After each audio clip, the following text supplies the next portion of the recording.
जिठानी modern देवरानी। अर्पिता की शादी राकेश से तय होती है, जो एक सरकारी नौकरी करता था। अरे चाची, अर्पिता इतनी सुंदर, पढ़ी लिखी और मॉडर्न लड़की है, फिर कहाँ आप इसकी शादी ऐसे घर में कर रही हैं? अरे लड़का सरकारी नौकरी करता है, इंजीनियर है, खूब कमाता है, खूब मेहनत की है लड़के ने इस नौकरी के लिए।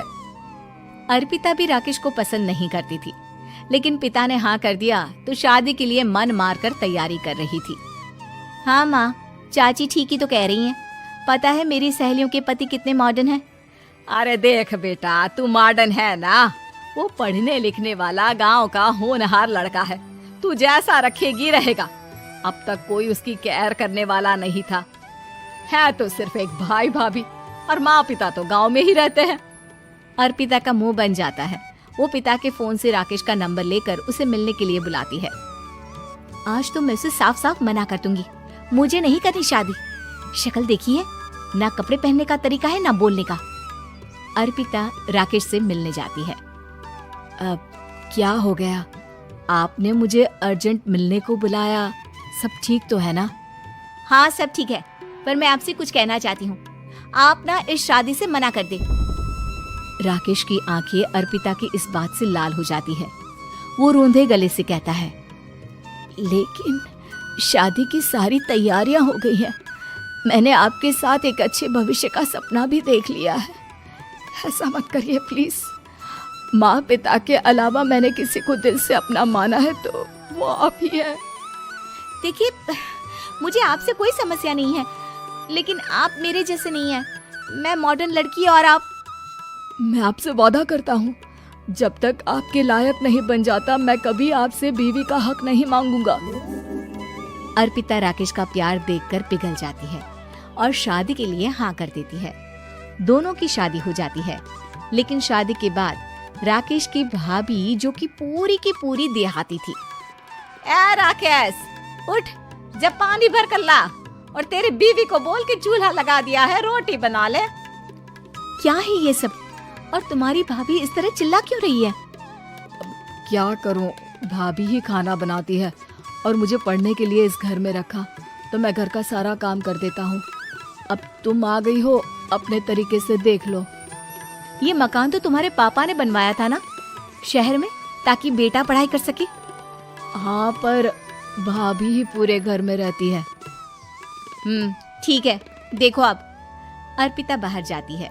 सूट पहनी अर्पिता को देखकर जेठानी का पारा हाई हो जाता है। शहर की हीरोइन, यहाँ ना चलेगा ये सब, समझी? साड़ी पहनो, साड़ी। वो नारंगी वाली निकाले हैं तुम्हारे लिए, जिसमें हरे रंग का फूल बना है, और सीधे पहुंचो रसोई में। मेरे आगे नहीं चलेगा ये सूट बूट का नाटक, समझी? देखिए भाभी, आप बड़ी हैं, आपने राकेश की पढ़ाई में मदद की, लेकिन ये मकान इनके पिताजी का है, तो मैं अपना पोर्शन अलग कर रही हूँ। मैं आज से आपके साथ नहीं रहूंगी। जेठानी का तो मानो पारा ही हाई हो जाता है। और ऐसा कैसे नहीं रहेगी? हाँ, और कौन बोला कि राकेश अलग हो जाएगा? वो अपने भाई के बिना नहीं रहता। आज देखिए तो, देखिए कल के आई छोरी क्या बोल रही है। राकेश के साथ बात हो गई है, मैंने ऊपर का हिस्सा राकेश को दे दिया है, उसके अपनी जिंदगी शुरू हो रही है, तो अच्छा है ना कि अब रसोई भी अलग हो जाए। अर्पिता राकेश की ओर फक्र से देखती है कि उसने अर्पिता के लिए स्टैंड लिया। अर्पिता बाजार में जाकर सारा रसोई का सामान ले आती है। पिता के दिए सामान से घर सजाती है और अपने तरीके से पूरे घर की सजावट करती है। शाम को राकेश ऑफिस से आता है। कुर्ता पैजामे में राकेश को देखकर, अरे ये क्या पहना है? भाभी सिलती है ना कुर्ता, मैं सारी कमाई भाभी को ही दे देता हूँ। लेकिन अब ना बीवी को देना होगा, क्योंकि भैया भी अच्छी नौकरी करते हैं। भाभी अपने पति का पैसा संभाले और मैं अपने पति का पैसा संभालूंगी। तभी भाभी आ जाती है।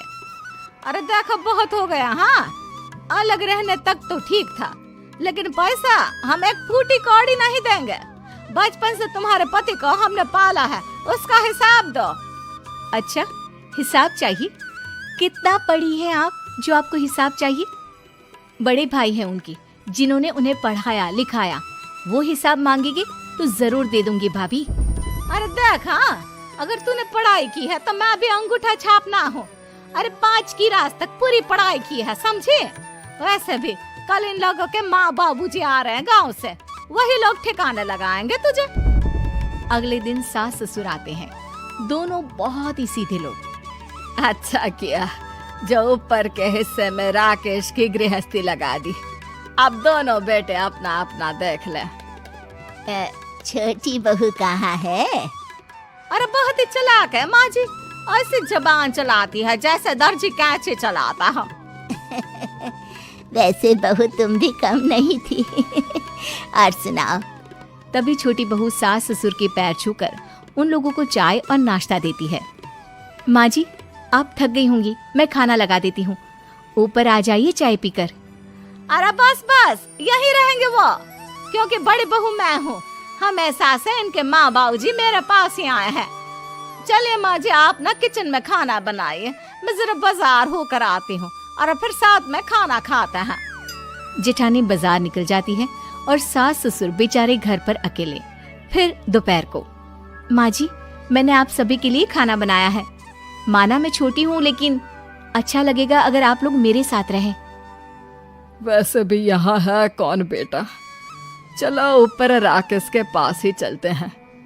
सास ससुर दोपहर का खाना खाकर वहीं आराम करने लगते हैं कि जेठानी आ जाती है। अरे वाह, ये तो वही बात हुई ना, कल की आई को पूरा परिवार और हम अकेले के अकेले।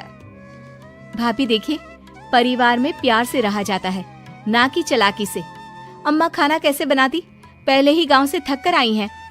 हाय रे दया, तो मैं का बाजार से ऐस करके आ रही हूँ।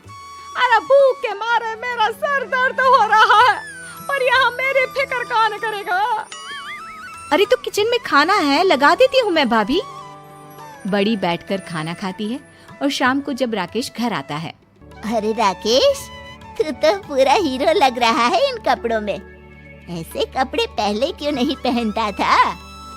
राकेश बीवी की तरफ देखता है और फिर कहता है, माँ, पहले पहनाने वाली नहीं थी ना। हाँ हाँ, और हम जो हाथ से सिल सिल कर कुर्ता पहनाते थे उसका का? अरे तुम्हारे भैया तो आज भी पहन रहे हैं। तभी अर्पिता सास के लिए कपड़े और ससुर के लिए शर्ट पैंट ला कर देती है। उन लोगों को फ्रिज से ठंडा पानी और टीवी में फिल्म दिखाती है। अरे कब से इनको बोल रहे हैं कि फ्रिज वाले आओ, लेकिन ये है कि मानत ही ना है। बहू, अब तो तुम ही समझाओ ससुर जी को। नहीं पापा, आप फ्रिज मत लीजिए। अरे वाह रे छोटे, खुद फ्रिज का ऐसे का मजा ले, और इनकी माँ के पास फ्रिज भी ना हो। अरे देखा पिताजी, देखा माँ जी कब बोल रही है। अरे उसकी पूरी बात तो सुन लो कि वो क्या बोल रही है। वो इसलिए क्योंकि अब माँ जी और पापा यहीं रहेंगे मेरे पास। घर को घर सिर्फ मॉडर्न या गांव की सोच नहीं, बल्कि संस्कार बनाते हैं भाभी, और संस्कार अच्छे हो तो सब सही हो जाता है।